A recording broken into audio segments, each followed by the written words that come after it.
আপনি দল করেন কিংবা যাই করেন না কেন, দিন শেষে মরার সময় আপনার সাথে কোনো নেতা এমপি মন্ত্রী যাবে না।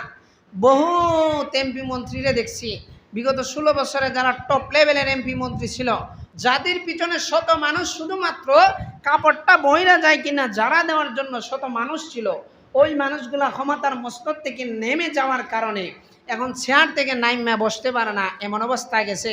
তবুও মানুষ পায় না কেন জানেন? আপনি বড় রাজনীতিবিদ হওয়ার চেয়ে এলাকার জন্য ভালো মানুষ হন। রাজনীতির যাতা কলে পিষ্ট হয়ে একসময় মানুষ আপনার পিছনে ছুটবে, কিন্তু আপনি যদি ভালো মানুষ হন, আপনি মারা যাওয়ার পরেও বলবে যে এই মানুষটা ভালো ছিল। এই জন্য শুধুমাত্র রাজনীতির পিছনে না ছুইটা সমাজের মানুষের কাছে ভালো মানুষ হওয়ার চেষ্টা করেন। রাজনীতি আজকে চেয়ার আছে, কালকে নাই, পরের দিন চলে যাবে, কিন্তু আপনি যদি ভালো একটা সন্তান হইতে পারেন, এলাকার মুরব্বী থেকে নিয়ে যুবক সবাই আপনারা সম্মান করবে। কেন? কারণ আপনি ভালো আচরণ তাদের সাথে করছেন। তো এই জন্য অনুরোধ থাকবে, আমরা সর্বক্ষেত্রে জুলুম থেকে বেঁচে থাকবো, জালেম হওয়া থেকে বেঁচে থাকবো।